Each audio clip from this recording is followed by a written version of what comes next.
Bueno, vamos a comenzar el último plenario de este congreso y este plenario tiene por título Contradicciones y límites de la Agenda 2030 entre el posibilismo y la transformación.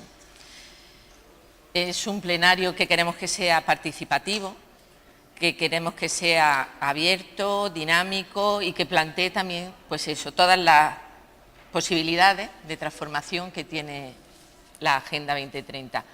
Mi nombre es Mariluz Ortega, soy parte del comité organizador del Congreso, soy profesora de Relaciones Internacionales en la Universidad Loyola Andalucía y antes de comenzar quería daros las gracias a todos por lo bien que está saliendo el Congreso. A nosotros, al comité, no habéis parado de decirnos lo que está saliendo todo fenomenal, pero yo también os devuelvo la gratitud de todo lo participativo que estáis y de lo bien que nos estáis haciendo que el Congreso salga y que todo vaya con tanta facilidad.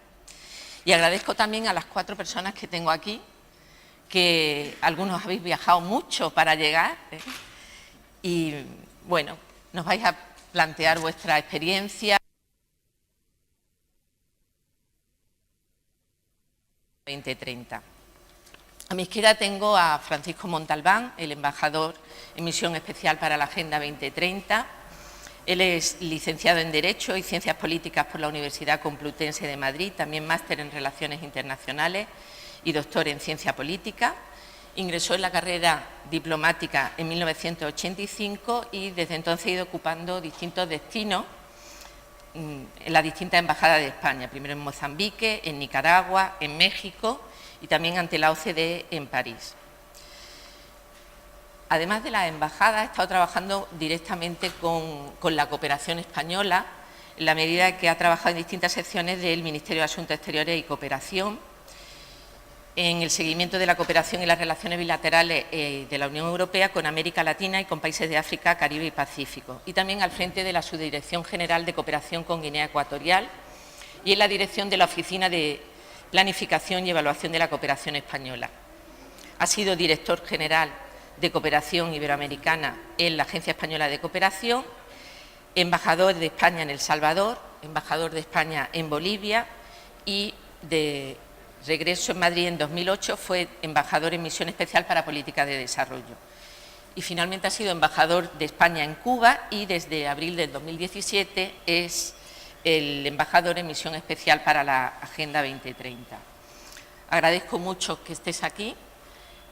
Aquí hay mucha gente que trabaja en educación para el desarrollo y aunque en el currículum no aparece, me gustaría decir que cuando él fue director de la llamada OPE, recordáis algunos de los que estáis aquí, aquella oficina, fue la persona que encargó allá por el año 99 que se hiciera un documento que explicara lo que era la educación para el desarrollo. Y ahí empezó a entrar la educación para el desarrollo en la Agencia Española de Cooperación. He compartido con Paco Montalbán muchos momentos de mi vida, empezando por la oficina de planificación y evaluación, con aquel documento que estuvo durante unos años en un cajón y luego fue rescatado, luego en Bolivia y ahora en esta última etapa en lo que ha sido, todo lo que ha sido la elaboración del plan de acción y el examen de la posición española ante la Agenda 2030. Así que muchas gracias por estar aquí. Y bueno, traernos tu experiencia. Gracias. A mi derecha tengo a Federico Buñolo. ¿Se me oye bien? Porque siento que a veces se va y se viene. Bueno, pues nada, no sé qué misterio tiene el micrófono. Bueno, así me escucháis más atentamente, los que anoche dormisteis un poquito tarde. Que los hay. Federico Buñolo es licenciado en Pedagogía y máster de Investigación e Innovación Educativa, es experto en Educación para el Desarrollo y en su trayectoria, empezó una trayectoria política, concejal del Ayuntamiento de Elche, secretario de Movilización del PSOE y de Organización en Alicante, diputado en la 10ª legislatura y posteriormente, desde el año 2015 a 2018, ha sido director general de Cooperación y Solidaridad de la Generalitat Valenciana. Desde agosto de este año es director general de la Oficina del Alto Comisionado de la Agenda 2030. Es también, por lo tanto, una persona convencida y experta en muchas cosas en educación para el desarrollo. Ha sido también un enorme aliado en todo lo que es el desarrollo de toda esta política. Cristina Monge, doctora en Derecho y licenciada en Ciencias Políticas, es directora del área de conversaciones de CODES, la Fundación Ecología y Desarrollo, y profesora de Sociología en la Universidad de Zaragoza. Analista política del País, Infolibre y Cadena SER.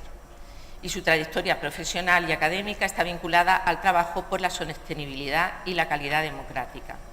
Y es autora del libro 15M, un movimiento político para democratizar la sociedad, que recoge buena parte de su tesis doctoral. Pues muchas gracias también a todos por estar aquí.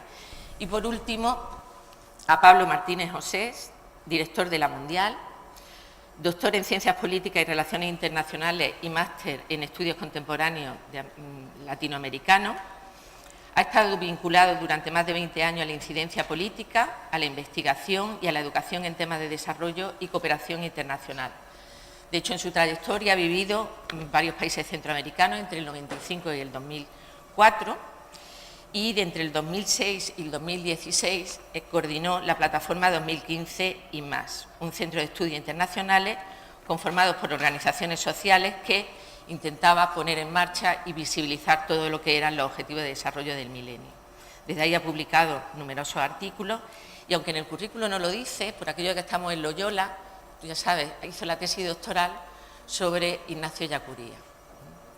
Ahora también por comentar y conocer, o sea que aquí la gente es un poco polivalente. Pero hay algo en común en todos, que trabajamos por la educación para el desarrollo, que trabajamos por sensibilizar, por dar a conocer a toda la opinión pública el mundo en el que vivimos, y ese mundo está marcado hoy en la agenda, por la Agenda 2030. Bueno, pues hemos planteado esta mesa con la intención de que sea una mesa dinámica y también interactiva, no tanto como el fishbowl, pero vamos a intentar que lo sea. Tenemos aquí a nuestro magnífico equipo de voluntarios y voluntarias de Loyola, que pasarán después con los micrófonos para que todos podáis intervenir. Pero previamente vamos a hacer algunas intervenciones en donde lo que nos gustaría, que en apenas 3 minutos, nos digáis pues, qué es lo que se ha realizado hasta el momento de la Agenda 2030 y podríamos empezar con el embajador ubicando la agenda en el contexto internacional, los pasos que se han dado también desde la firma de la agenda. Muchas gracias, Mariluz. Buenos días. Un placer estar aquí acompañándoos y encontrando a muchos buenos amigos con los que hemos hecho carrera y trayectoria paralela en temas de cooperación, en temas latinoamericanos.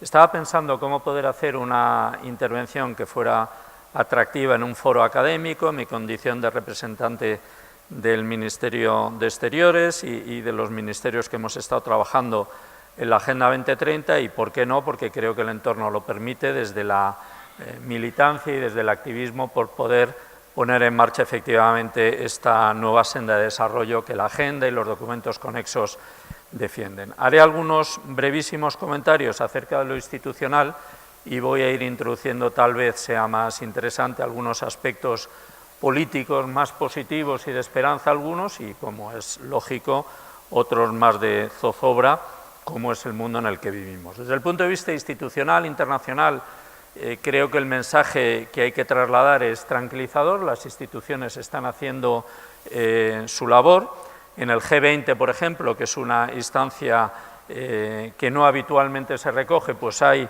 un plan de acción para la Agenda 2030 y un mecanismo de aprendizaje entre países con ideas afines para ir poniendo en común estas experiencias que nos van quedando de los primeros años de rodaje de la Agenda 2030, de la Agenda de Desarrollo Sostenible, y esto tiene el interés de que países tradicionalmente más concentrados en una visión estrictamente economicista van incorporando esos criterios, lo cual, pues, por ejemplo, en los países productores y exportadores de petróleo no es poco. Vamos haciendo un cuerpo común de práctica internacional. En la Conferencia Iberoamericana, sin duda, son países que han puesto en marcha programas de desarrollo sostenible casi antes que lo hiciéramos en España. Conformamos con ellos una comunidad de cultura, de lengua, de intereses y de acción también, y se está trabajando adecuadamente con todas las dificultades que abundan también en España, pero baste leer la Declaración de Guatemala para saber que está en el orden del día. Naciones Unidas hace su labor doble de ir impulsando las sucesivas conferencias que, como la reciente sobre migraciones en Marrakech o la que está teniendo lugar ahora mismo en Polonia, que si no me equivoco debe acabar hoy, esperemos que con éxito, van impulsando los diálogos sectoriales en todo ese inmenso ámbito de discusión, de debate, de asunción de nuevos compromisos internacionales y de impulso a la acción. Y en la Unión Europea también, por cubrir el ámbito en el que estamos más implicados, se está haciendo su labor. Es cierto que la superposición de agendas internacionales a veces dificulta el que grandes organizaciones adapten el paso. En Europa había una Agenda 2020 con disponibilidad presupuestaria que debe ir mutando hacia una Agenda 2030, pero hay un grupo de trabajo, hay declaraciones del Consejo en fechas recientes y hay dos documentos que se van a elaborar próximamente sobre los cuales los interesados debemos estar atentos.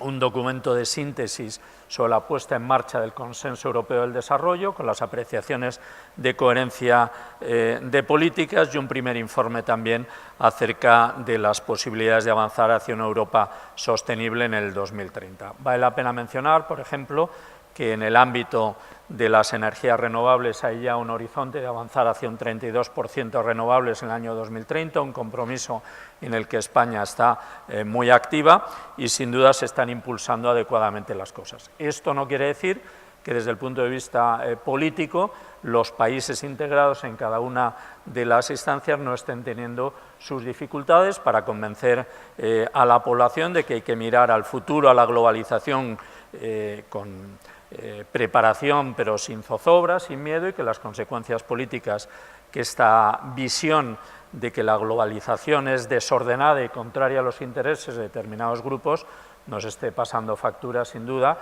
y es suficiente comprobar cómo cada proceso electoral en Europa, sea de país grande o de país pequeño, nos tiene con el corazón en un puño porque no sabemos realmente de realidades sociales y políticas, a veces poco conocidas, lo que puede ocurrir, cómo están viendo este tránsito hacia una nueva manera de entender la sociedad, la economía y las relaciones internacionales, y que precisamente esas reacciones sociales y políticas y electorales nos causen problemas en esta construcción europea que con inmensa dificultad va avanzando. Yo diría, por resumir, que la parte política e institucional avanza bien, pero que los sustratos sociales, que son en definitiva los que generan las actitudes políticas, hay que cuidarlos, hay que entenderlos, hay que trasladar la idea de que el proyecto de la Agenda 2030 beneficia o puede acabar beneficiando, bien hecho y bien orientado, a todos los colectivos,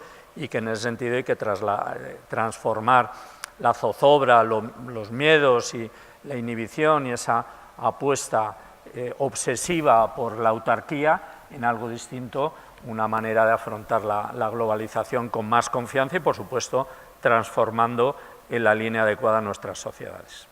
Muchas gracias. Pues precisamente de parte de llegar a lo que puede ser el sustrato social que decías tú que había que retocar, ¿no? Es algo que se encarga el Alto Comisionado para la Agenda 2030, que ahora ha cumplido 100 días desde que comenzó, y nos gustaría saber un poco también, bueno, pues qué avances ha habido desde aquel examen mítico de la Agenda 2030 en Nueva York, que recordábamos anoche, ¿no? ¿Qué avances ha habido hasta el momento? Bien, bueno, primero muchas gracias por invitarme a acompañaros en estas jornadas, y no quiero perder la oportunidad porque aquí tenemos a dos de las personas que han hecho posible de que en el High Level Political Forum del año 2018, bueno, tres, hay una sentada también entre el público, que han hecho posible que realmente pudiéramos llegar a este High Level Political Forum. España llega tarde a este proceso, y gracias al liderazgo del embajador Montalbán y a Mariluz y a Gavilanes, esto fue posible poder llegar a ese nivel sobre todo al High Level Political Forum del año 2018, que creo que fue importante y por lo tanto quiero daros las gracias públicamente por eso, aunque ya privadamente lo hemos hablado muchas veces. ¿Qué hemos hecho en estos 100 días y sobre todo cuál es la visión? Yo creo que más que explicar o como si fuera un ámbito de gestión de lo que estamos haciendo, sí que explicar en qué ámbito estamos trabajando en la Agenda 2030 en estos 100 días y cómo estamos configurando lo que entendemos que tiene que ser una gran alianza global de multiactor y multisector. Es decir, esto no es una agenda única y exclusivamente del Gobierno, tiene que ser una agenda de país y que por lo tanto tenemos que generar las ventanas de oportunidades que nos permitan realmente que la agenda, por supuesto, tenga un liderazgo político, tiene un liderazgo político por parte del presidente del Gobierno, pero que además tenemos que generar las sinergias suficientes para que sociedad, empresas, universidades, comunidades autónomas, entidades locales, todos nos sintamos cómodos en una manera de trabajar conjuntamente y con una visión global de hacia dónde tenemos que ir. En ese ámbito estamos trabajando ahora mismo en tres niveles. Bueno, 3 niveles no, la verdad que lo estamos haciendo todo al mismo tiempo porque no da tiempo para mucho. Sí. Todo es una cosa que dice, no, primero uno, luego, no, aquí es todo hoy. Y que dice, ¿cuál es el objetivo? Hoy todo. Y lo que no quede hoy, que no hemos podido conseguir, pues mañana también lo mismo y así vamos todos los días. Entonces estamos trabajando por un lado lo que es la gobernanza de la agenda, es decir, esa visión, cómo traducimos esta visión de multiactor, multisector a la gobernanza. En este caso estamos creando 3 órganos, el grupo de alto nivel que ya existía en el anterior mandato, pero que esta vez se crea como un órgano de participación o de pilotaje de las políticas públicas, un órgano donde van a estar los 3 niveles de la Administración, la Administración General del Estado, a las comunidades autónomas y las entidades locales, donde ahí se decidan y se debatan sobre las políticas públicas y de cómo cada uno en nuestros ámbitos aplicamos este ámbito. Trabajamos con un principio de cooperación blanda, es decir, tenemos que saber que cada uno tenemos unas competencias, pero que todos compartimos un mismo paraguas, que es la Agenda 2030, y que cada uno de nosotros trabajamos en nuestro nivel para dar también una coherencia de políticas, que bueno, estando aquí Pablo, no quiero hablar de coherencia de políticas, porque el que más sabe de coherencia de política en España y en el mundo mundial, y de la mundiala, también es Pablo. Entonces, ese tema de coherencia de política entre la Administración. Por otro lado, un órgano de participación de la ciudadanía, con el Consejo de Desarrollo Sostenible, un órgano donde va a haber solo y exclusivamente ciudadanía, de tal manera de que la ciudadanía pueda hablar, debatir, acompañar, proponer ideas y realizaciones y además hacer un seguimiento con una rendición de cuentas de lo que se está haciendo por distintos ámbitos de la Administración. Entonces, ese Consejo de Desarrollo Sostenible que nos va a permitir esa participación de la ciudadanía. Y por una tercera parte, la tercera pata sería la Comisión Mixta Congreso-Senado, es decir, de cómo el legislativo también trabaja tanto desde el punto de vista sectorial y desde el punto de vista territorial en ese esa Comisión Mixta Congreso-Senado. Aparte de esto, hay una serie de entramados de cómo los consejos de participación que tiene cada ministerio participan en el Consejo de Desarrollo Sostenible, cómo el Consejo de Desarrollo Sostenible habla con el GAN y el Grupo de Alto Nivel habla con el Consejo de Desarrollo Sostenible y cómo además todo esto a través de la Conferencia de Presidentes también hay una territorialización en cada uno de los territorios de España, ¿no? Entonces, con lo cual hay toda una serie de entramados porque esto no sean elementos sueltos, sino que tiene que haber toda una coherencia en todo el ámbito de lo que estamos haciendo. Ese sería, por un lado, la gobernanza. Una segunda pata sería lo que tiene que ver con las políticas palanca y con las medidas transformadoras, es decir, una de las cosas que introdujimos como nuevo gobierno en el plan que heredamos fue una serie de medidas transformadoras, que son 10, que son medidas para recuperar el tiempo perdido en estos últimos 3 años que España no había estado presente, es decir, medidas que tienen que ver ligadas a alineación del presupuesto, a memorias de impacto normativo. El año que viene todas las leyes, decretos, leyes y decretos tienen que tener una memoria de impacto normativo sobre Agenda 2030, de tal manera que tienen que decir cómo benefician al cumplimiento de la Agenda 2030 y si perjudican, cuáles son las medidas correctivas para hacer que esto se haga. Y esto irá dentro de la memoria abreviada de cada una de las leyes. De memoria de impacto normativo, alineación de presupuesto, estadístico, es decir, todo el plan estadístico. El 20 de este mes se publica por primera vez ya los indicadores a través del INE de la Agenda 2030. Aquí Javi y Mariluz fueron los que estuvieron ahí peleando y yo he terminado de matarlos en el buen sentido de la palabra para que al final se pudieran tener, y vamos a tener ya la primera batería de 45 estadísticos, 45 indicadores de la Agenda 2030 que luego se irá alimentando con los distintos ministerios, de tal manera que podamos tener información en qué punto estamos y sobre todo los avances que vamos consiguiendo. Y por último, la última pata sería la Estrategia de Desarrollo Sostenible. Una estrategia 2020-2030 que lo que se pretende es que juntos definamos qué actuaciones tenemos que hacer para que la Agenda 2030 en España se cumpla en el año 2030. Un acuerdo de 10 años, 2020-2030, donde lo que se quiere hacer es durante el año 2019, la idea es aprobarlo en septiembre, tener un periodo de participación, de debate y decisión sobre los compromisos que adquirimos como país, cada una de las instituciones, para que realmente se haga este cumplimiento de la Agenda 2030. Además, esto sustentado en el diagnóstico inicial, es decir, esa línea de base que vamos a tener con las estadísticas y finalizando con un cuadro de mando que nos permita también monitorizar los avances que vamos teniendo en la agenda o aquellas cosas que tenemos que impulsar para que verdaderamente haya un desarrollo.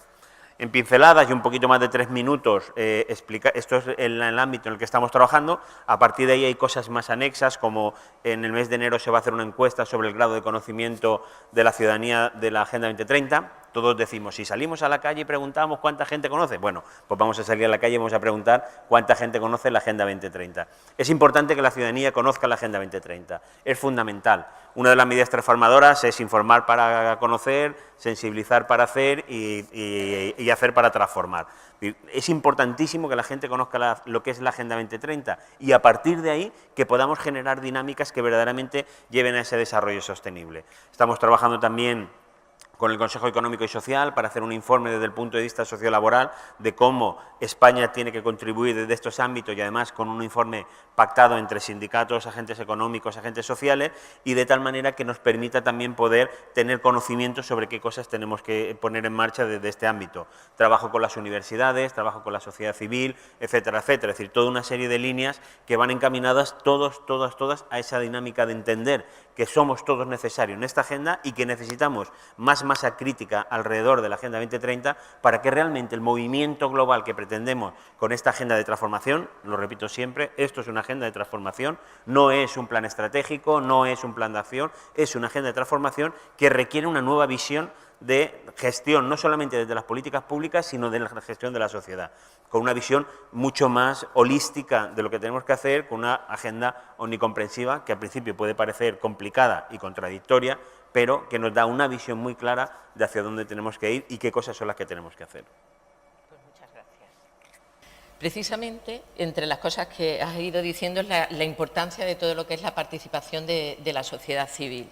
Y la sociedad civil, desde el principio, incluso antes de que se empezara a movilizar, la Revisión Nacional Voluntaria ya estaba reclamando, ¿no?, que España tenía que estar ahí. Pues toma la palabra, si te parece, Pablo Martínez José, para hablarnos un poco también de la participación de la sociedad civil, lo que ha hecho, lo que debe hacer, dónde está, de cara a la agenda. Bueno, buenos días, gracias por la invitación y es un lujo, ¿no?, poder dedicar un rato a pensar sobre estas cosas. Yo evidentemente no voy a hacer una síntesis en clave de rendición de cuentas, porque hablar de sociedad civil, Dios me libre de representar ese monstruo, ¿no?, de ninguna manera, ¿no?, porque hablamos de una multiplicidad de actores, de visiones, pero bueno, por lo menos trasladar, ¿no?, algunas de las que son mis observaciones, tanto en esto que mal llamamos periodo de implementación, ¿no?, del 2015 para adelante, como en la participación antes, ¿no?, en el propio proceso de construcción, porque hay unas constantes que yo creo que no están resueltas, ¿no? Para mí me gustaría ser enfático con respecto a que estamos hablando de una agenda que nos propone transformaciones de un calado y de un alcance que nos cuesta incluso comprender, ¿no?, y nos cuesta incluso configurar, ¿no?, cómo será el mundo en caso de que esas transformaciones tuvieran lugar, ¿no?, de lo profundas que son, ¿no? Pero me gustaría hacer caer en la cuenta, en primer lugar, que, como recogiendo las palabras de Paco, creo que Paco ha dicho, la Agenda 2030 es un proyecto que, bien orientado, puede producir esas transformaciones, ¿no? Eso quiere decir algo que a menudo se nos olvida, ¿no?, y es que la Agenda 2030, en su literalidad, en su aprobación, en su recorrido institucional, en este país o en términos más globales, es una agenda en disputa, es una agenda que hay que entender más como un campo de batalla que no como un plan estratégico, como un proyecto, como una hoja de ruta, ¿no?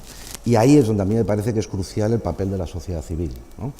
No da tiempo en esta síntesis tan apretada, pero ya en el proceso de construcción ese campo de batalla se apreció muy claramente, ¿no? Con los temas de desigualdad, con los temas de feminismo, con los temas de libre comercio y su oposición, en fin, con varios elementos que estuvieron rondando y que quedaron mejor o peor resueltos en la formulación final de la agenda, ¿no? Cuando decimos que la agenda es un terreno de disputa o es un campo de batalla, quiere decir que estamos ante una agenda abierta y que, por lo tanto, es crucial cuál sea el papel de la sociedad civil, en el sentido más amplio del término sociedad civil, para ver cómo se va concretando, ¿no?, la interpretación de esa agenda, ¿no? Y en esa clave, a mí me parece que hay como dos elementos que son fundamentales, ¿no?, que tienen que aparecer. Uno, correlacionado directamente, ¿no?, casi deducido del carácter transformador que supone que discursivamente asumimos de la agenda, que es el enfoque crítico, ¿no? Y me parece que es además necesario subrayarlo en un espacio como este, ¿no?, en un congreso sobre estudios, ¿no?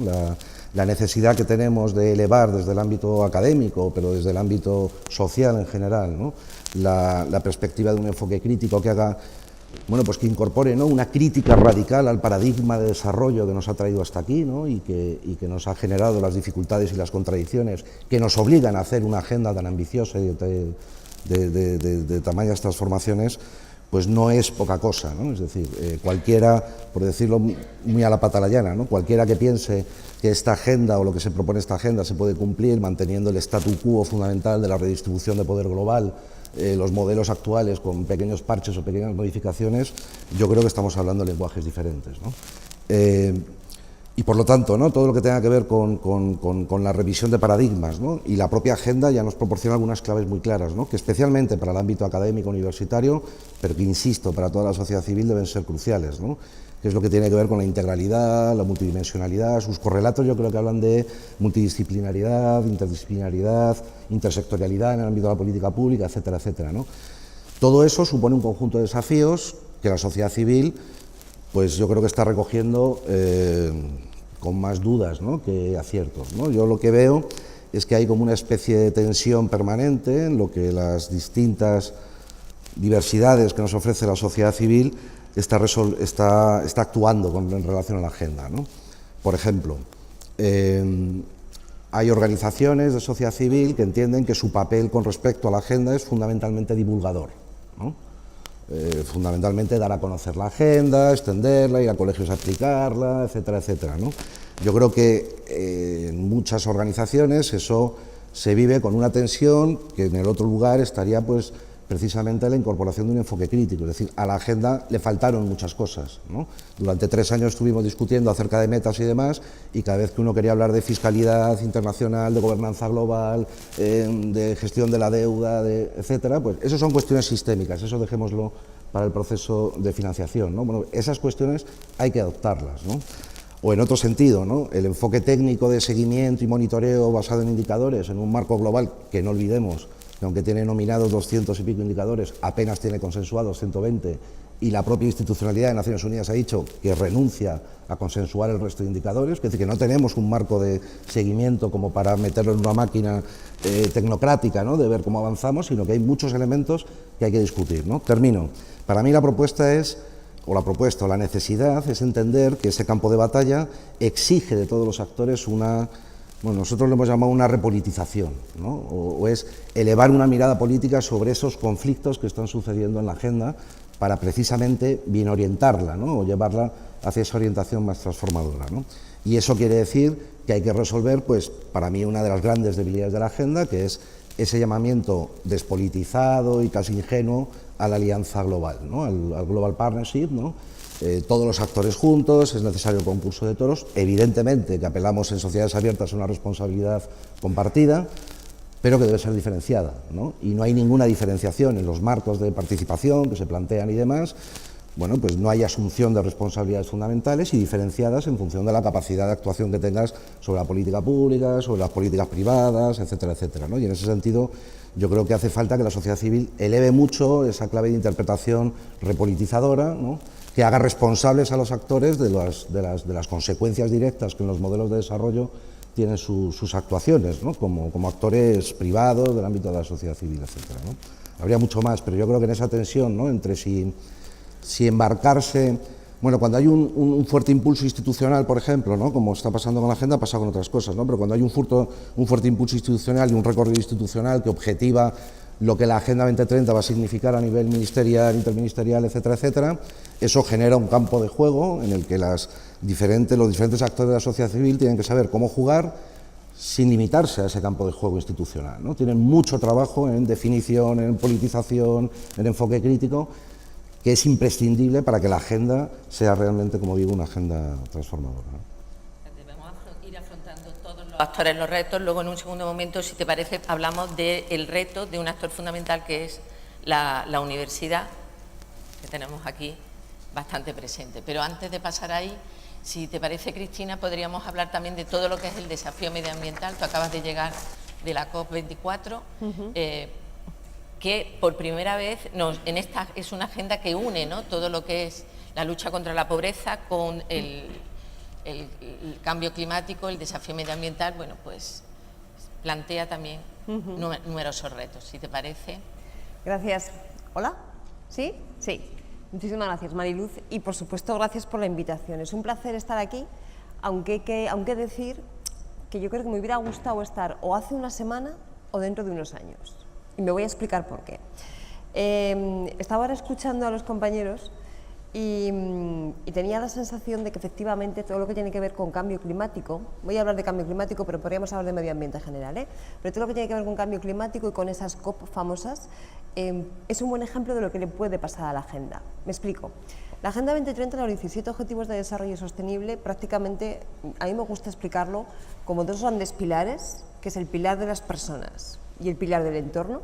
O sea, las personas en el centro, con todas las limitaciones y con todos los condicionantes que tiene el medio, que tiene el medio ambiente, que tiene el planeta, y todo ello unido por un corolario que es el Objetivo 17, que habla de alianzas, y es una forma de afrontar los retos, una forma de trabajar, es un qué que modifica el cómo, ¿no? Unas alianzas que efectivamente tienen que tener responsabilidades diferenciadas y que podríamos hablar mucho de eso, ¿no?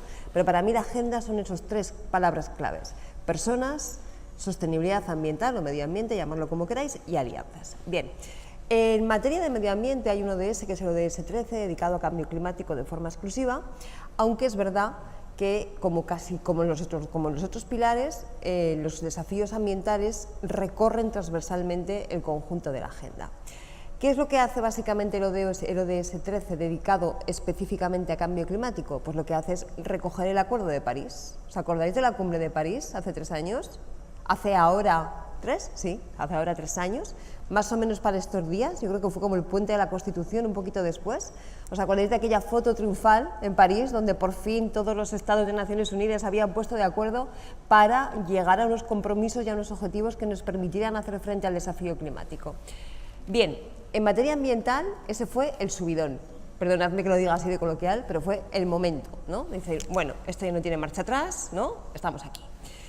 Y volvimos de París, yo personalmente volví de París con una sensación un tanto extraña, que solamente supe interpretar yo a mí misma un tiempo después, que fue decir, claro, es que vamos a ver, París en sí mismo no es nada, pero puede serlo todo. Es decir, el Acuerdo de París como tal no obliga a nada, no establece objetivos concretos de obligado cumplimiento, no establece planteamientos jurídicos ni económicos muy rigurosos para nada, ¿no? Ahora bien, abre un camino, pone en marcha un camino que, si somos capaces de recorrerlo, puede llevarnos muy lejos, ¿no? Bueno, pues ese camino empezó a andar, empezó a evolucionar. Pasó por Marrakech, pasó por Bonn, porque ya sabéis que estas COP, estas cumbres del clima, se celebran una vez al año, ¿no? La más famosa es la de París, hay otras que ni siquiera han salido de los medios de comunicación, no han salido de una forma muy lateral, pero se han celebrado, ¿no? Que no haya aparecido.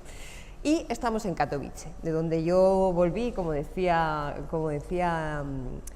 Mariluz, anteayer. Bueno, pues en Katowice se ha visto la dependencia de la Agenda 2030 y de los acuerdos de París, se está viendo, respecto a la situación política internacional, lo cual es de cajón, ¿no? Pero es el momento de verlo.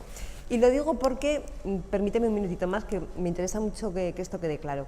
El año pasado, en la cumbre de Bonn, la cumbre que se celebró en Bonn, hubo un elemento muy bonito que yo creo que todo el mundo que nos dedicamos a estas cosas hemos resaltado mucho, ¿no? Ya estaba Trump ya había dicho que quería salirse del Acuerdo de París, pero tú llegabas allí al espacio donde se celebraba la COP y el stand más grande, más estupendo, más aparatoso y más vistoso que veías era el de una agrupación de universidades y empresas norteamericanas que decían, nuestro gobierno se quiere ir, pero nosotros estamos aquí. No solamente eso, sino que de repente la estrella invitada en uno de los ICE Event que se llevó todas las cámaras fue Schwarzenegger, gobernador por California y líder en materia de renovables, ¿no?, cuando era gobernador de California. Es decir, había todavía una presencia muy importante de sociedad civil estadounidense que decía, bueno, nuestro gobierno igual sí quiere ir, ¿no?, pero nosotros seguimos aquí. Este año eso ya no ha sido así. Y no solamente eso, sino que cuando empieza la cumbre de Katowice hace un par de semanas, hace 10 días, con lo primero que nos encontramos es con una alianza establecida entre Estados Unidos, Rusia, Kuwait y Arabia Saudí, fijaros qué alianza, por cierto, donde se plantea que eso de reabrir el debate de que los 2 grados máximo de objetivo como umbral que no se debería traspasar, que ya sabéis que la propia comunidad científica está diciendo que eso es mucho, que hay que ir más para abajo, ¿no? El objetivo tiene que ser mucho más ambicioso. Bueno, pues que eso de tocar de los 2 grados, ni hablar, para empezar la cumbre.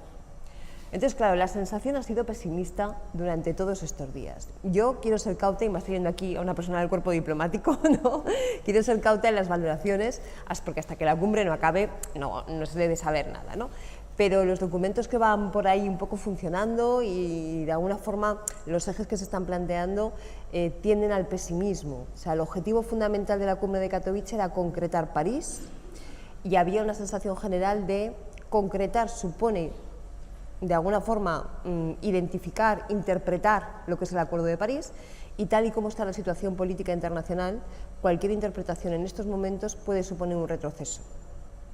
Luego, igual es mejor ganar un poquito de tiempo y dejar la interpretación para más adelante. Y eso eran las visiones más optimistas y las visiones más proclives hacia un acuerdo potente, ¿no?, hacia un acuerdo que efectivamente dé soluciones a los problemas que hay.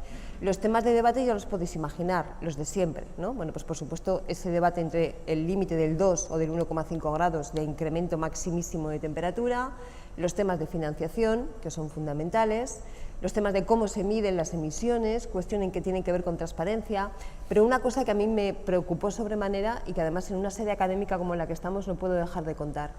¿Conocéis el IPCC? ¿Sabéis lo que es esto del IPCC? El IPCC es el grupo de científicos, de expertos que trabaja para las Naciones Unidas haciendo seguimiento y haciendo informes científicos de qué está pasando con esto del cambio climático. El último informe del IPCC ponía los pelos de punta. Básicamente lo que venía a decir era, estamos en el peor de los escenarios previstos mucho antes de lo que pensábamos. Básicamente venía a decir esto, ¿no?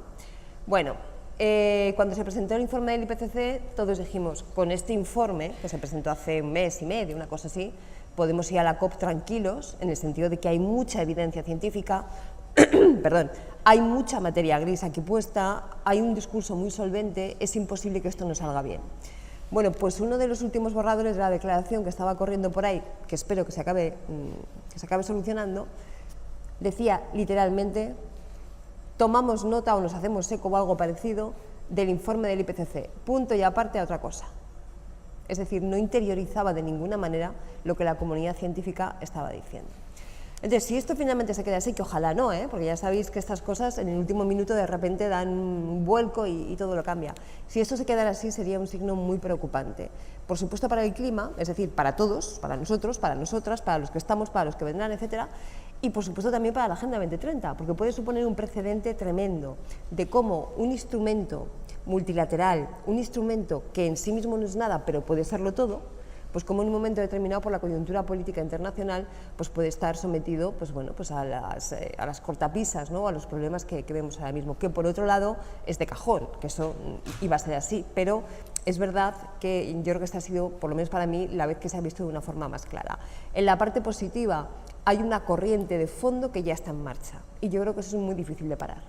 Hay una corriente de desinversión, no sé si conocéis el tema, pero los que lo estudian a fondo cuentan que el movimiento de desinversión, o sea, de sacar las inversiones, de sacar el dinero de los intereses en combustibles fósiles para invertirlo en renovables, desde que hay datos y hay documentación, es el movimiento de desinversión más grande que se ha dado en la historia. Estamos hablando de más de 5.000 billones con B de dólares entre el año 2010 y 2016. O sea, hay una corriente financiera de fondo que está apostando por el cambio.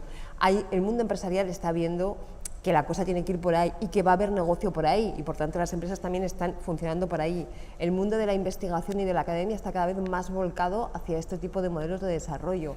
No solamente eso, sino que ciudades, gobiernos subnacionales, es decir, hay una corriente de fondo muy importante que está empujando en la dirección de la agenda, que está empujando en la dirección del Acuerdo de París. Ahora bien, los estados, que son los que están negociando en primera fila cuestiones como la COP en Katowice o cuestiones como la Agenda 2030, yo creo que en estos momentos tendrían que estar muchísimo más decididos, muchísimo más en primera fila y bueno, la situación política es la que es. Por lo tanto, si la Agenda 2030 es un espacio en disputa, ahora mismo estamos en plena batalla.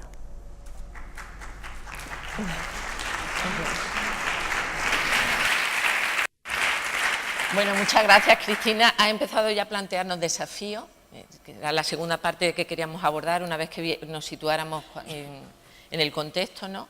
Y retomo estos desafíos y os vuelvo a plantear, no sé si se oye bien, el público que tenemos, ¿no? Un público concreto, un público universitario que tiene un enorme efecto multiplicador, no por los JCR que publican, sino por todo el colectivo universitario, por los JCR también, pero por el colectivo universitario con el que trabajamos, que nos decía ayer Jesús, que pensáramos que son el presente y el futuro, ¿no? Pues, ¿qué podemos hacer? ¿Qué desafíos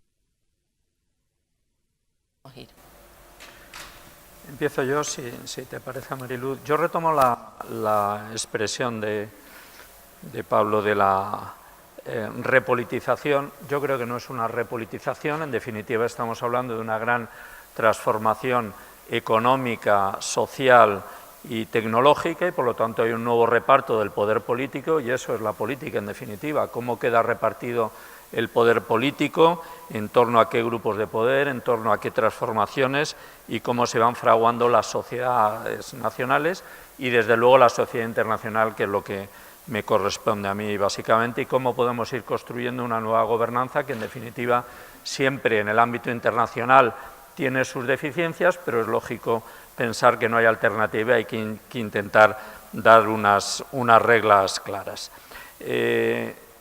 A nosotros nos gusta mucho y entenderéis por qué hablar de la Agenda 2030 como muchas cosas, movimientos sociales intentando situarse adecuadamente en todo este gran proceso de transformación, cambio cultural, pero sobre todo marco de políticas públicas. Y en ese sentido, cómo a partir de unos recursos siempre escasos se van reorientando las prioridades de acción del Estado y de todos los niveles de gobierno. Nosotros hemos encontrado la puesta en marcha, ahí voy a los puntos positivos de la ejecución y tal vez las fortalezas de la ejecución de la agenda en España, con lo cual aportamos al ámbito internacional.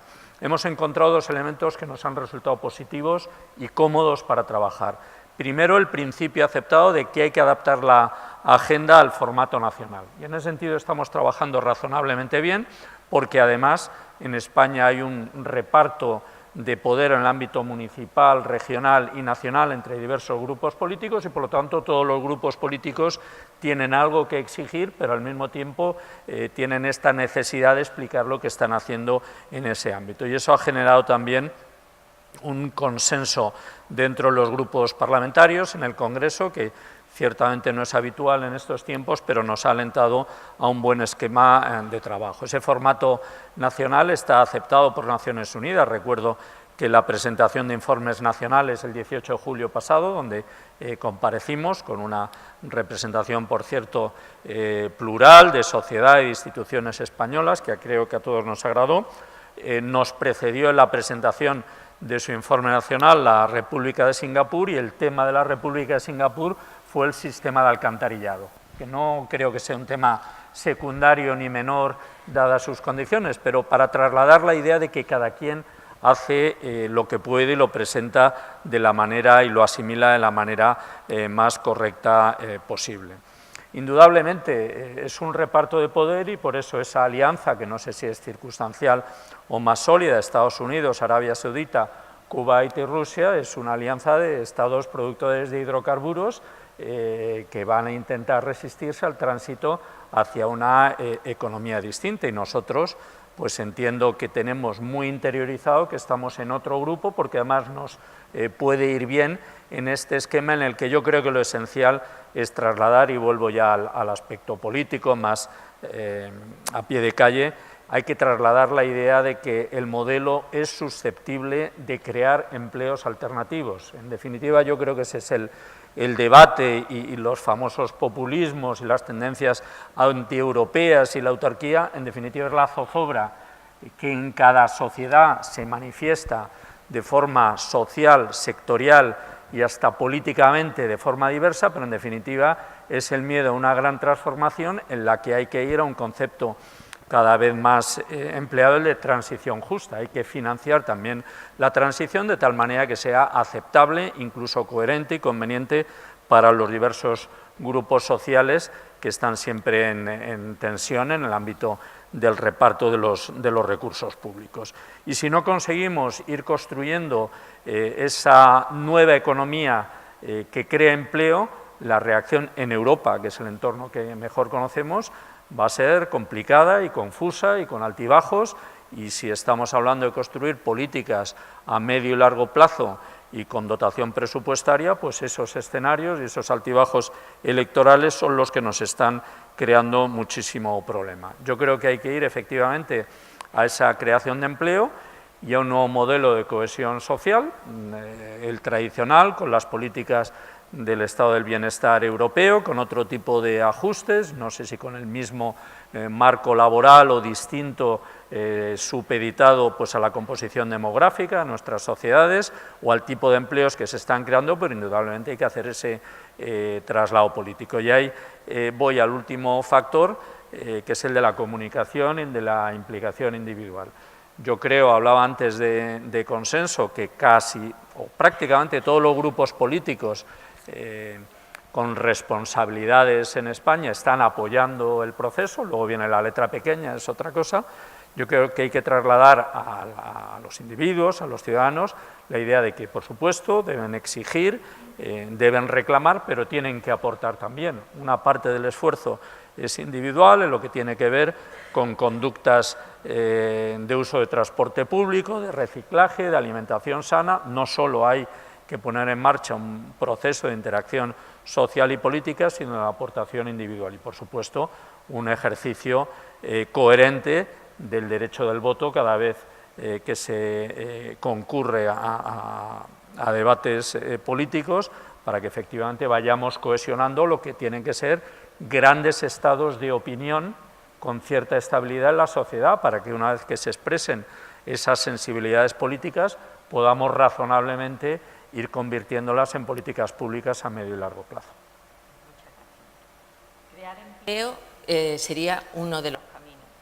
Crear empleo, la universidad no es el fin de la universidad el crear empleo, pero sí es un fin, o la universidad crea capacidades, genera competencias que, de todos los egresados que salen allí, que se irán adaptando a esta nueva sociedad. Entre otras cosas, la universidad estuvo presente en aquel momento de Nueva York y había planteado la CRUE toda una serie de compromisos de cara a ir apoyando y transformando la universidad hacia la Agenda 2030. Pero claro, esos compromisos son papel, hay que ir avanzando, y para eso necesita, la propia universidad necesita que el alto comisionado, que la oficina del alto comisionado también apoye todo este proceso. Tienes la palabra, Federico. ¿Por dónde podemos ir? ¿Qué avance ha habido? Porque hay mucho todavía por hacer. Y también tenemos aquí todo un público que de verdad que todos somos protagonistas, en la medida de lo posible, de la construcción de la agenda. Y hay que incitar, hay que cambiar. Bueno, pues no voy a ser yo lanzo la pregunta.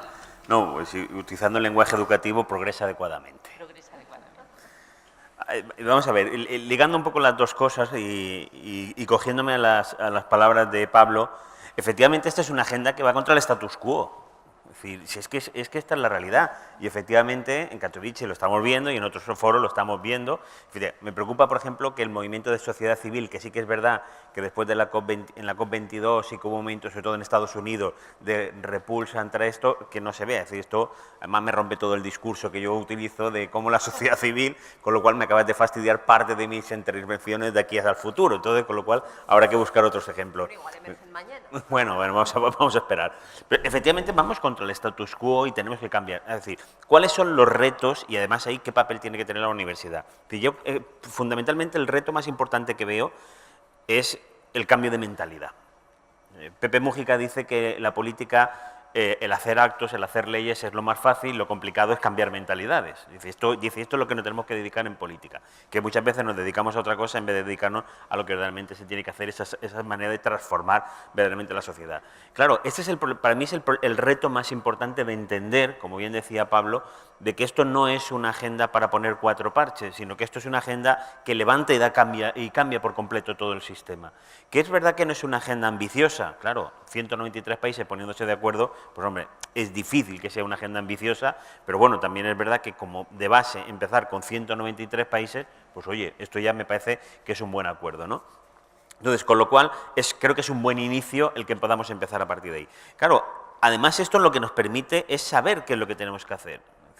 Ya no se trata de que alguien nos diga, es que no vamos a saber qué va a pasar en el futuro. No, perdona, sabemos qué va a pasar en el futuro si no cambiamos nuestro modelo de consumo, nuestro modelo energético. Sabemos qué va a pasar en el futuro si no atendemos a una cohesión social. Sabemos qué va a pasar, y anoche lo hablamos en la cena, de qué va a pasar con una situación de despoblación en Europa, con ultrapoblación en África, más un movimiento, sobre todo cambio climático y los nuevos refugiados del clima. Es decir, esto no podemos decir que dentro de 10 años digamos, ¡ay! Nos hemos sorprendido con esta situación. Es que sabemos lo que vamos a hacer. Dicho esto, claro, el gran reto es entender que el cambio, en este caso por la parte que a mí me corresponde, no voy a decirle a los demás lo que tienen que hacer, claro, desde las políticas públicas el entender que ya no vale que yo me dedico a educación, solo hablo de educación, trabajo en educación y no solo me interesa la educación. Perdona, no, esto es mucho más grande. Por cierto, también en algunos movimientos sociales que también nos hemos visto, es decir, que no, yo hablo de medio ambiente y solo hablo de medio ambiente y no me digas de cohesión social y de modelo económico. Digo, no, perdona, es que todo va a estar ligado. No, yo es que me dedico, lo digo caso real, a la educación ambiental y ¿por qué voy a tener que hablar ahora de educación social o de educación? No, perdona, es que esto ha cambiado y esto tenemos que tener una visión mucho más omnicomprensiva de los problemas que tenemos. Por lo tanto, esta visión y este cambio, esta transformación, yo creo que va a ser el gran reto y está siendo el gran reto. Claro, esto no puede ser una agenda de maquillaje. Y es verdad que corremos el riesgo de que esto sea una agenda de maquillaje, de lo que yo hacía, lo transformo a SDG y a partir de ahí, oye, mira qué guay soy yo. No, esto vale, esta parte, efectivamente, todos estábamos haciendo cosas, llega la Agenda 2030, nadie estamos esperando diciendo, oye, estoy esperando a ver si hablo en Naciones Unidas, me trae una agenda y sé lo que tengo que hacer. No, bueno, ya a partir de ahí ya hemos hecho esa alineación, a partir de ahora se trata de localizar la agenda y de hacer ese impulso verdaderamente transformador. Ligado a eso, la universidad. Claro, es decir, nosotros estamos trabajando con la CRUE está dentro del plan de acción y estamos trabajando con ellos, ya hemos tenido diversas reuniones con ellos para el ámbito de qué tenemos que hacer y qué tiene que hacer la universidad y sobre todo qué compromisos. Claro, aquí me vais a permitir que yo sea un poco crítico con las universidades. Yo creo mucho en las universidades. Como bien sabéis, soy pedagogo, por lo tanto, amo la educación y creo que las universidades son el factor de transformación más importante que tenemos hoy en día. Pero claro, las universidades tienen que creer esto también, que se integra dentro de su manera. Y tanto en la formación, claro, cambiar un plan educativo, bueno, esto es, yo lo intenté una vez en el Congreso de los Diputados y casi parecía más fácil cambiar la Constitución que cambiar un plan educativo. Yo decía, hostia, digo, vamos a estar a la par. Entonces, esto también hay que repensarlo y hay que rehacerlo. Y yo os cuento, hice un análisis, mi tesis de mi TFM era sobre responsabilidad social empresarial y ética dentro del grado de administración y dirección de empresas. Pues en ese caso, cuando hice el estudio hace ya algunos años, solamente habían 2 universidades en España, 3 universidades, una pública y 2 privadas, que tenían la ética en primero, en el grado de ADE. Yo decía, ostras, esto hay que meterlo, es decir, no puede estar en cuarto y además como optativa. No es un problema. ¿Lo habéis hablado con la NECA? Sí, ese es el tema. Para claro, empezar el cambio. Exacto, claro. Los cambios no requieren única y exclusivamente de la universidad, ni es solamente el problema de la universidad. Tenemos a NECA, si hablamos de empresas tenemos el AENOR también, que estamos hablando con ellos, es decir, que requiere una visión mucho más complicada de lo que esto, pero que además permite verdaderamente que se produzcan esas sinergias que hacen que verdaderamente se haga esa transformación, y entendiendo todos que tenemos un mismo marco. Esa es la ventaja que tenemos. Los retos, segundo, las universidades, la investigación. Es decir, la agenda no es un documento final. Yo aquí es verdad que he cambiado mucho, y primero pensaba que esto era el objetivo, luego pensaba que era el principio y ahora pienso que es un vehículo, ¿no? Y yo, estos son también mis contradicciones, cada uno tiene las suyas, yo pues también tengo las mías, ¿no? Entonces, pienso que verdaderamente lo que necesitamos aquí es generar conocimiento. Yo aquí tengo a mis amigos de Valencia y de Castellón, que están por aquí también, que hemos trabajado mucho en la investigación en las universidades valencianas porque entendíamos que tenían que aportar conocimiento a la Agenda 2030. Y a partir de ahí, creo que eso es una parte importantísima de que ese conocimiento se traduzca al final en acciones concretas, etcétera, etcétera. Claro, la universidad es el que tiene ese papel, el que tiene que liderar ese papel. Y luego, por último, la gobernanza de la agenda, la gobernanza de las universidades, de cómo integrar la agenda. Es decir, que esta es una parte, para mí no es la más importante, sinceramente, yo creo que está en la formación. Es decir, si estamos hablando de que los escolares, los niños y niñas que salgan en el año 2030 del ámbito educativo formal, no puede ser que no salgan sin conocer la Agenda 2030, los egresados tampoco puede ser que salgan de la universidad sin saber qué es la Agenda 2030 y ya no saber que el 3.6 es accidente de tráfico o el 1.2 es pobreza relativa, que me interesa menos. Lo que me interesa sobre todo es que sepan qué significa el desarrollo sostenible, qué implica la integración de las 3 dimensiones del desarrollo sostenible y qué significa ese modelo de transformación, de generación de alianzas y de una visión ética del desarrollo. Eso es lo importante, y en este caso la universidad tiene un papel, una obligación y una oportunidad de convertirse y de generar ese liderazgo. Muchas gracias. Pablo, ¿qué desafíos? Bueno, desafíos es... Yo creo que... Porque ya has empezado para mí hay uno fundamental, ¿no? Y es lo que podríamos denominar la necesidad del cambio de paradigma, ¿no? Casi ninguna de las, por exagerar si queréis, pero casi ninguno de los postulados y de los pilares a partir de los cuales hacemos ciencia, pero hacemos política pública y hacemos lo que hacemos, no valen si tomamos en serio lo que la ciencia está diciendo, ¿no? Creo que es precisamente la ministra de Transición Ecológica en una entrevista que me parece se publicó ayer, donde dice que no podemos seguir negando lo que la ciencia nos está diciendo, ¿no? Estamos en un periodo de la humanidad en el que estamos en transición ecológica y la pregunta no es si va a haber transición ecológica o no. La pregunta es en qué medida vamos a ser capaces de gobernarla, en qué medida vamos a ser capaces de gobernarla con valores democráticos, de justicia, etcétera, etcétera, y por lo tanto y en consecuencia, cuáles van a ser las consecuencias sociales de esa transición ecológica. Eso es lo que está pasando y ahí es donde se debe incrustar la Agenda 2030, ¿no? En términos de proyección, y los que venimos del ámbito del desarrollo y de la cooperación, pues tenemos que reconocer, ¿no? Y tenemos que hacer una revisión muy profunda de los 50 años, ¿no?, de teoría del desarrollo. Y tenemos que hacerlo a partir de esa idea de multidimensionalidad del desarrollo, de intersectorialidad del mismo, de integralidad, pero teniendo muy en cuenta que hemos desbordado ya la biocapacidad del planeta, ¿no?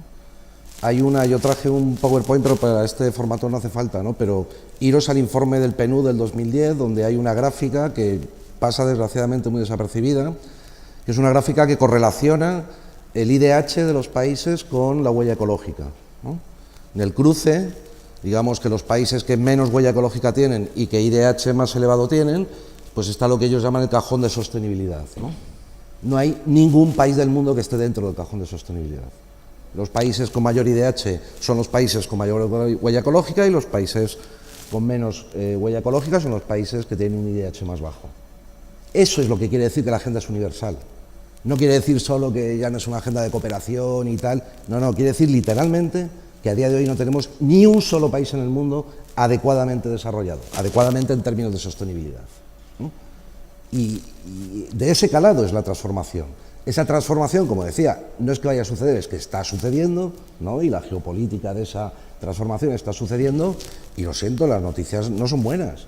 O sea, no es solo que haya que darle el premio Nobel a Rodrik, ¿no?, por el trilema, ¿no?, y que explica o visualiza muy bien, ¿no?, en qué laberinto están los estados-nación, ¿no?, intentando escoger dos de las tres, ¿no?, casi siempre las mismas. sino que el conjunto de actores sociales, bueno, pues no estamos reaccionando conscientes del calado de esa transición, ¿no? Entonces yo creo que una es el cambio de paradigma, ¿no? Y el cambio de paradigma tiene que ver con cosas, por mencionar algunas y debatir algunas cuestiones. Es decir, yo creo que no es suficiente, Paco, con decir que la transición ecológica se puede hacer generando empleo. Es que hay que empezar ya a contar a la gente que es muy probable que en términos de universalidad y en clave democrática y en clave de no exclusión, etcétera, etcétera, no tenemos el mismo empleo para todos, o por lo menos el tipo de empleo que nos ha generado determinadas condiciones materiales de vida. Las condiciones materiales de la vida en un marco de universalidad están amenazadas. Por eso tenemos la valla de Ceuta y Melilla, por eso tenemos todo lo que tenemos en el Mediterráneo, etcétera, etcétera, ¿eh? Entonces, eso ya está pasando. Si queremos revertir esa situación, necesitamos empezar por revisar un cambio de paradigma, muy especialmente los países llamados o mal llamados desarrollados y las sociedades que veníamos llamando como avanzadas, ¿no? No quiere decir que no se puedan generar empleos, quiere decir que tenemos que empezar a hablar de una lógica de reducción del consumo, de reducción y de reparto del empleo, en un cambio de las condiciones materiales de vida, insisto, que no persigue la lógica en la que hemos asumido y en la que nos hemos adaptado a esos cambios con aquella idea de progreso ilimitado y de crecimiento, etcétera, etcétera, ¿no?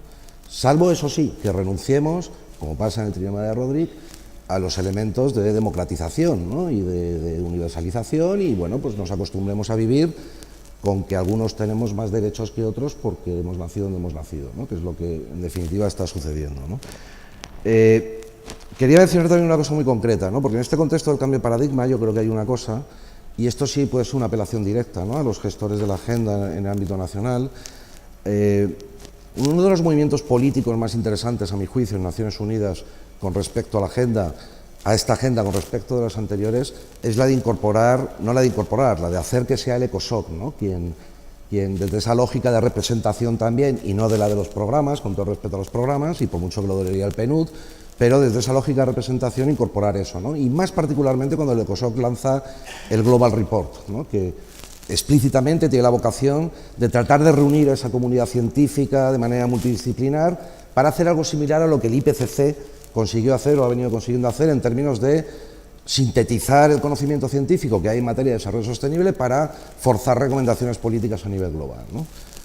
Por desgracia, los países se han centrado en su lógica nacional de rendición de cuentas, de hacer informes nacionales, de ir al ECOSOC, hacerse allí, a presentar allí el informe, etcétera, que está bien, pero la presión, ¿no?, y la facilitación o la promoción de ese Global Report, que precisamente va en la orientación, ¿no?, de examinar cuáles son las interrelaciones entre las distintas dimensiones y de buscar cómo reunir ese conocimiento científico para el cambio, pues adolece de suficientes apoyos, ¿no? Yo recomendaría explícitamente que en todos los planes nacionales de Agenda 2030 hubiera una partida específica de apoyo al conocimiento científico y a la participación de ese conocimiento científico nacional en la comunidad global de conocimiento científico orientados a estas formaciones, ¿no?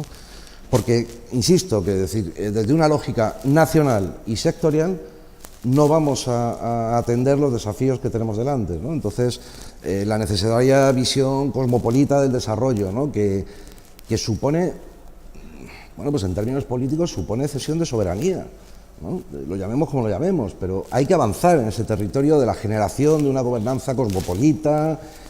Y ahí, por ejemplo, pues es muy interesante, ¿no?, a nivel global, hablando otra vez de sociedad civil, como hay como dos tendencias, ¿no?, en la última década, ¿no?, de cómo nos organizamos como sociedad civil para influir en la agenda, ¿no? Y está la organización, en términos muy generales, ¿no?, pero imitadora de marcas, es decir, yo genero una marca muy potente, con capacidad de influencia, de lobby, etcétera, ¿no?, con representación, por decirlo de alguna forma, ¿no?, con distintas sensibilidades territoriales y geográficas, y como está otra sociedad civil organizada, que está organizada desde la antigua lógica de representación territorial, de abajo arriba, ¿no?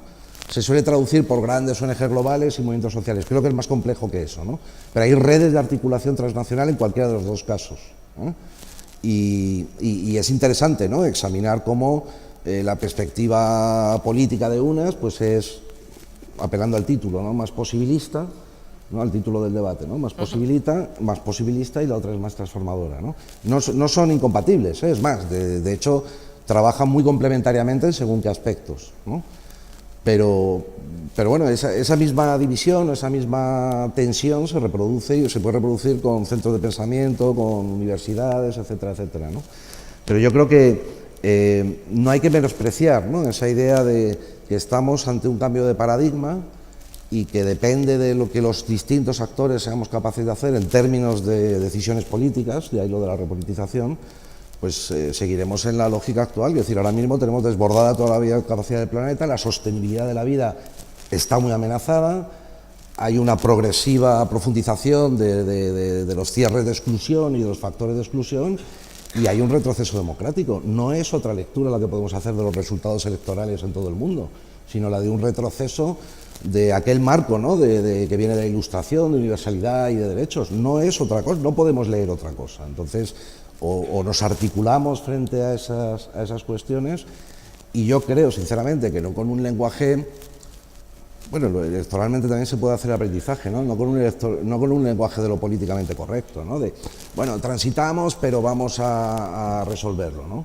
No, reconociendo que estamos en un momento en el que tenemos más dudas que certezas, pero que sí sabemos por dónde queremos empujar, ¿no? Cristina, ¿querías decir algo antes de pasar a dar un poquito de palabra? Porque las intervenciones iban a ser cortas. Sí. Retos han salido muchos. Yo creo que también todos tenemos que pensar lo que cada uno imparte, lo que cada uno conoce, lo que cada uno investiga.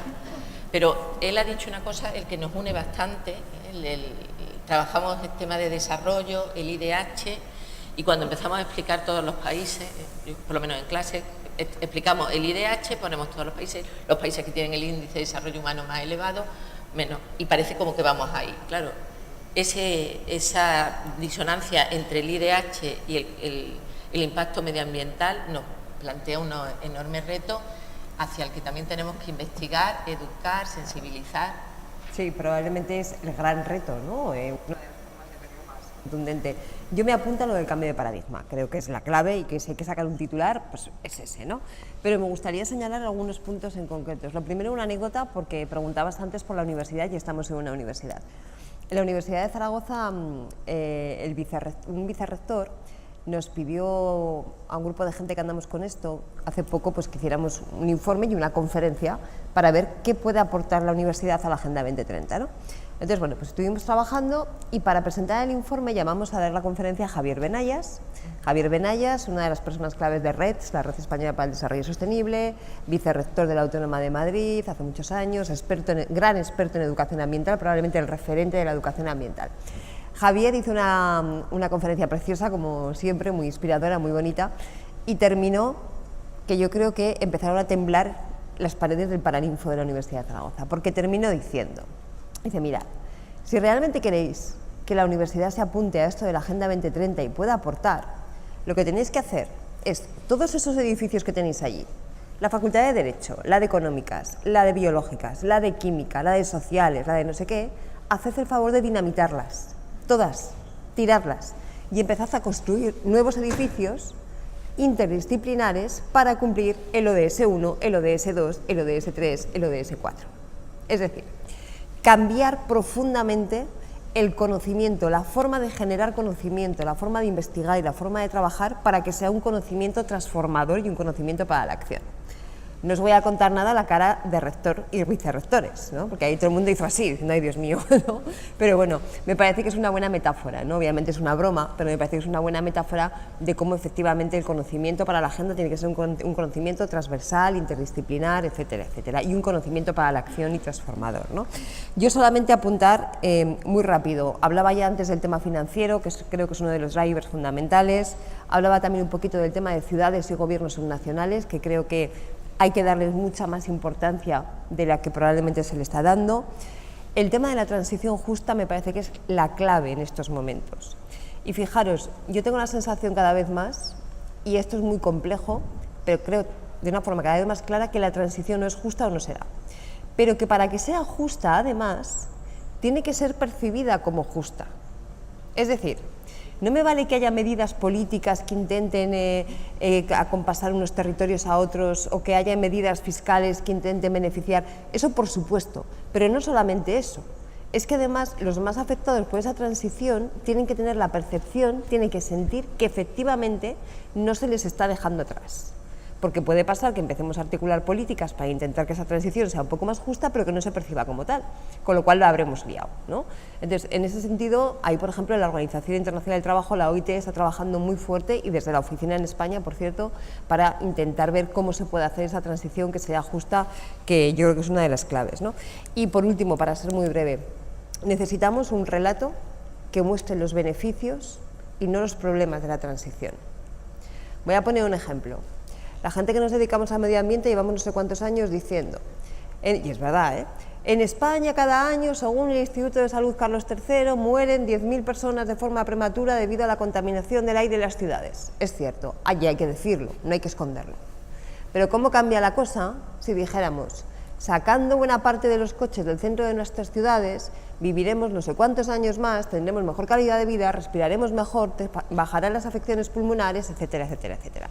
Es decir, intentar construir relatos que nos muestren el beneficio, lo que vamos a ganar con la transición, en vez de focalizarnos exclusivamente, no digo esconderlos, pero en vez de focalizarnos exclusivamente en los problemas que ahora tenemos. Por lo tanto, en un momento, en un mundo en el que estamos viendo que cada vez las cuestiones emocionales generan más adhesión, esto se podría hablar mucho y no tengo tiempo, pero es un tema apasionante, ¿no?, de cómo las adhesiones políticas hoy en día son más emocionales que nunca.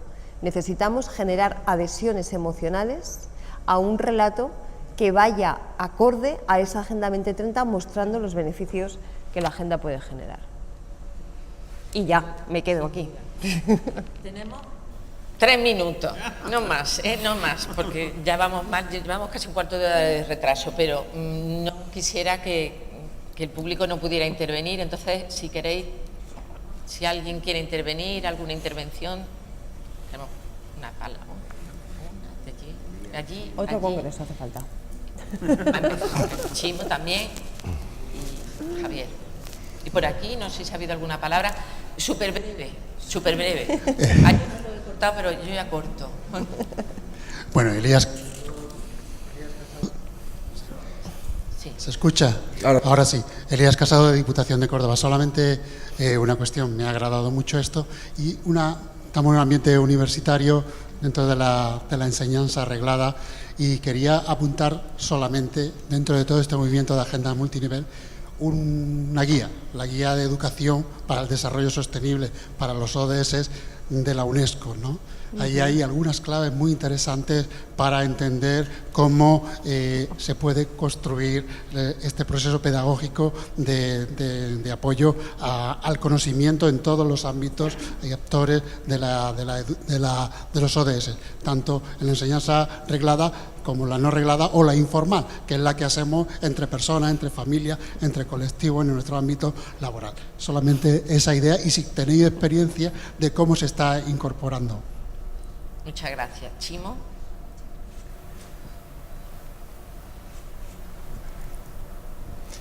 Bueno, Chimo, Universidad de Valencia. Me quedo con lo último que acaba de decir Cristina. Es cómo incorporar las emociones. Hemos pensado de qué manera está la cultura y la cultura para el desarrollo en la Agenda 2030. Hemos pensado cómo arraigar a las personas en nuestras ciudades universitarias, en nuestro entorno universitario, precisamente a través del vínculo por el que generamos patrimonio, reconocemos patrimonio cultural en su aportación a la Agenda 2030 a lo largo de los siglos. Javier, ¿querías también? ¿Hay alguna palabra?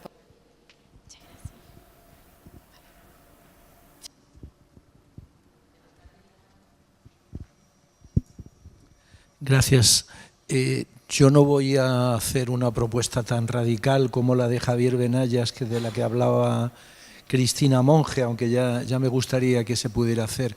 Pero mi experiencia de solo 37 años en la Universidad de Córdoba y me da la impresión de que se puede extender a otras universidades españolas, me indica que al menos se podrían hacer dos cosas que creo que no se están haciendo desde las universidades. En mi universidad existen cátedras u oficinas, o como se llamen, da lo mismo, sobre cuestiones de lo más diverso. No hay nada que hable formalmente de la Agenda 2030, nada. Y me parece que sería una buena idea para plantearse en las universidades, en vez de fragmentar tanto el trabajo, pues empezar a pensar en algo que sirva para unificar esfuerzos, aunque sea sin que dejen de existir las otras oficinas, cátedras o como se llamen. Y la segunda propuesta, que tiene que ver con algo de lo que ya habló ayer Paco Alburquerque en su intervención, me parece que las universidades hacen demasiado poco, todas, por apoyar eso que se podría llamar desarrollo territorial local, que yo creo que es clave para empezar a trabajar en alguno de los objetivos de la Agenda 2030. Y no me resisto a una reflexión final que tiene que ver con muchas cosas de las que aquí se han dicho. También hablaba ayer Paco Alburquerque de que ya está bien de ser demasiado ingenuos. Llevamos demasiados años siendo demasiado ingenuos. Entonces, alguna vez tendremos que plantearnos que todo esto tiene que ver con un modelo de desarrollo que ya ha demostrado suficientemente que no funciona. Alguna vez deberíamos plantearnos también desde las universidades que hay que empezar a apostar por otros modelos de desarrollo.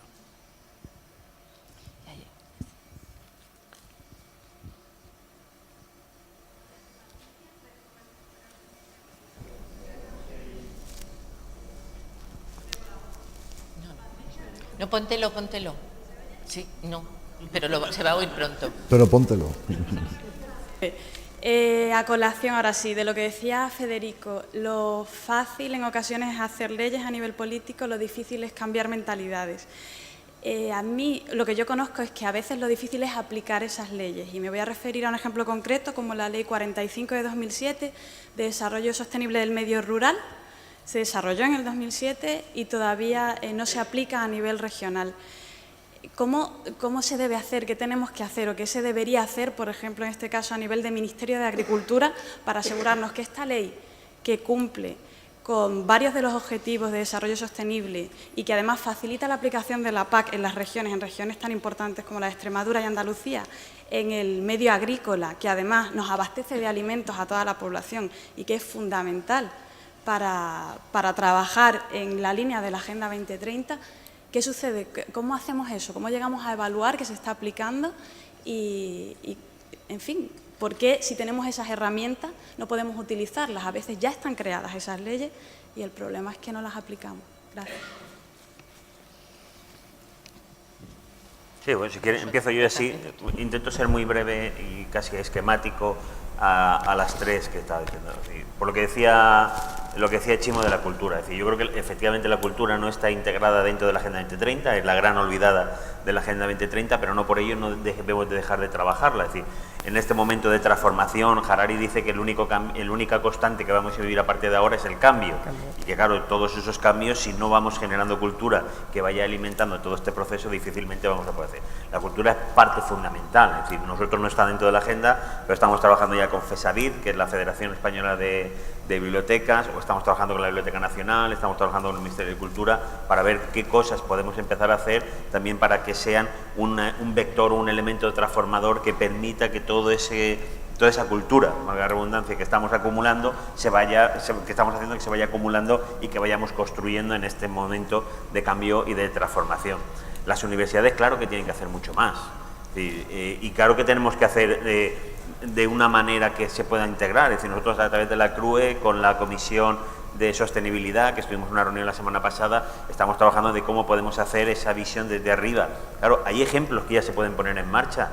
La Universidad Politécnica de Valencia, que tiene detrás, lo que ha hecho es decir, oye, el MOOC que hicimos desde la Generalitat Valenciana, y permitirme que saqué pecho sobre algo que hicimos en Valencia en la etapa que yo estaba. Hicimos un MOOC en la cual han participado varios de los que están aquí hoy en esta sala, donde lo que hacíamos era una formación para los universitarios, y la Universidad Politécnica de Valencia la ha adoptado como obligatoria para todos los egresados dentro de sus 12 competencias. Por lo tanto, con lo cual hay cosas que se pueden hacer y cosas interesantes que se pueden hacer de ámbito transversal. Y luego, por último, por la pregunta más directa, claro, es que ese es el problema. Es decir, yo soy de un convencido, y por eso empecé a trabajar en la Agenda 2030 tan fuerte, es que cuando aprobamos una cosa y la ponemos sobre escrito, es que yo no contemplo otra posibilidad que no sea de cumplir aquello que tenemos escrito. Y el problema es que hemos pactado muchas cosas y hemos escrito muchas cosas que luego no hemos desarrollado. Por cierto, no sé si sabrán, tenemos una estrategia de desarrollo sostenible aprobada desde el año 2007, que se quedó en un cajón. O tenemos un plan de derechos humanos, en el cual yo tuve la suerte de participar, que ha estado 5 años dentro de un cajón, y ahora está fuera del cajón, y bueno, hemos empezado a hacer cosas. Pero claro, el problema está en que si aquello que pactamos, aquello que legislamos y aquello que hacemos que siga algún impulso, lo volvemos a meter en un cajón, y voy a decir una palabrota, pero no voy a decirla, pues estamos en una universidad. Claro, es decir, es que esta es la base de la democracia. Es decir, ayer con Pablo lo hablaba, es decir, hay un artículo de Daniel Inariti el martes en El País, hablando del lenguaje del odio, del mensaje del odio. El voto de la ira. Exacto, el voto de la ira. Y al final él dice, oye, frente a esta situación que estamos viviendo ahora, etcétera, etcétera, aquí hay una clave que es muy claro, que es más democracia, más participación, más gobernanza y más política. Claro, pero eso te requiere también una transformación. Es decir, mi obsesión desde que estoy trabajando con la Agenda 2030 es decir, oye, esto es un acuerdo que se aprobó en Nueva York por 193 países con 169 metas. Está escrito, por lo tanto lo que no puede ser, mirad, hay un caso muy significativo, todos hablamos de educación, me encanta la educación, hablamos de educación, todos hablamos de aprender a aprender. UNESCO esto es algo que se hizo en el año 96 con Jacques Delors, en el informe de la educación encierra un tesoro. ¿Vale? Pues el aprender a aprender, nos hemos quedado en eso. Debajo de aprender a aprender es aprender a hacer, aprender a vivir, aprender a convivir y aprender a ser. Esto no se ha desarrollado. En Naciones Unidas, UNESCO ha hecho un documento que se llama Replantear la educación, una educación ética humanística, y dice que ese paradigma que se plantó en el 96, que todos dijimos, esto es el fenómeno, solamente hay en un sitio donde se ha puesto en práctica, que es en el País Vasco, en todo el mundo, que han cogido ese modelo de competencia. Claro, yo estaba trabajando en un sistema nuevo de formación y de educación, donde un pilar de era esto, ¿no? Y decía, oye, ¿cómo busco competencias, capacidades, no sé qué? Al final digo, lo más novedoso y lo más innovador es aquello que se escribió en el 96 y que está sin desarrollar. Claro, es que esta es la clave de la democracia y de generar sistemas políticos fuertes. Si no, pues claro, estaremos diciendo y nos quedaremos, como dice mi jefa, en la verbosé. Y no podemos quedarnos solo en la verbosé. Tenemos que terminar. ¿Puedo decir una cosita? Puede decir una cosita, pero media palabrita. Pero que no sea para meterte conmigo, que hoy no te has metido conmigo. Justo me iba a meter contigo. Joder, tío. Es que entonces empezaremos, todos. Me iba con mal sabor de boca, si no... Es que Pablo y yo siempre que vamos a un acto siempre se tiene que meter conmigo. No me meto contigo, pero creo que hay una cosa que hay que decir. O sea, lo del cambio de mentalidad es cierto, pero no puede seguir funcionando como pretexto para la irresponsabilidad política. Me explico. A mí nadie me esperó a que cambiara de mentalidad para modificar el artículo 135 de la Constitución o para rescatar a la banca y multiplicar por 2 la deuda pública del Estado. Nadie esperó a que yo me mentalizara de que eso iba a ser así. Y al revés, lo digo en positivo, ¿no? En mi corta y estúpida biografía, pues yo reconozco que hay leyes, por ejemplo, que me han cambiado la mentalidad, la ley antitabaco, la ley de seguridad vial, hay movimientos sociales, hay empujes sociales que me han cambiado la mentalidad, el feminismo, el movimiento LGTB, y me han cambiado la mentalidad, me han cambiado mi forma de ver el mundo, me han cambiado mi forma de vivir el mundo, pero no han esperado a instaurarse a que yo tenga la mentalidad cambiada, ¿no? Entonces, yo lo que apelo es que desde el ejercicio de la política y desde la responsabilidad política, una de las principales responsabilidades es precisamente hacerse cargo de ese cambio de mentalidad. Bien con leyes, bien con riesgos, bien con lo que sea, ¿no? Y en ese sentido, creo que no es tan importante generar recorridos institucionales. Estamos de acuerdo en que hay que generar procesos que sean los que consoliden. Pero esos procesos no tienen que alimentar la propuesta institucional, todo lo contrario, tienen que ser recorridos que abran las compuertas. Podemos poner el ejemplo de todo lo que tendríamos que aprender, ¿no? Movimientos sociales, sociedad civil, las propias instituciones, de eso que llamamos movimiento feminista, ¿no? que indudablemente está ayudando a cambiar determinadas cosas, ¿no? A lo mejor en un proceso pro instauración o pro implementación de la Agenda 2030 en este país no hay que conseguir que las asociaciones feministas se sienten en mi mesa de diálogo. A lo mejor lo que hay que hacer es tener un canal abierto permanente y una compuerta abierta permanente para que todo eso pueda feminizar la agenda, ¿no? Por decirlo así. Y así con todos los ejemplos que queramos, ¿no? Para que lo institucional sea de verdad una apuesta por el desarrollo de lo democrático y de lo participativo y no pues una especie de institucionalidad que solo se explica a sí misma, ¿no? Que ese riesgo lo tenemos siempre cada vez que avanzamos en ese sentido, ¿no? Solo decir, es verdad lo que ha dicho, no sé quién ha sido, pero la cultura no está en la Agenda 2030 y es un problema, es decir, desde el punto de vista de la diversidad cultural, pero también desde el punto de vista de la diversidad de cosmovisiones, ¿no? y de modelos y de paradigmas que puede haber con respecto a las propias propuestas de desarrollo, ¿no? Y eso, pues evidentemente es una de las cosas que faltan, ¿no? Y por lo último, por la mención que ha habido a los gobiernos subnacionales, ¿no? Otro desafío para nuestros marcos jurídicos, territoriales, administrativos e institucionales, ¿no? No tenemos organizado territorialmente el Estado, y no lo digo por Cataluña en este caso, lo digo en términos más globales, pero no tenemos los aparatos administrativos preparados para responder a estas interdependencias, a estos fenómenos y estos desafíos que son transnacionales pero transterritoriales también, etcétera, ¿no? Hay quien habla de la necesidad de empezar a hablar de bioregiones. Yo insistiría mucho, ¿no?, que junto a la emergencia de determinadas ciudades y demás, son más emergentes las ciudades que mejor entienden que tienen que revisar su relación con lo rural y con lo urbano, y las apuestas por el Pacto de Milán, por el tema de alimentación, comercialización corta, etcétera, etcétera, son realmente alternativas a los modelos que nos han traído hasta aquí y hay que apostar por eso, pero tenemos un montón de obstáculos territoriales, jurídicos, administrativos, que desde la política pública hay que empezar a abrir también las compuertas para dar esas soluciones, ¿no? Era un palito pequeño, Fede. Madre mía, no nos vas a contestar. No nos vas a contestar. Gracias a todos.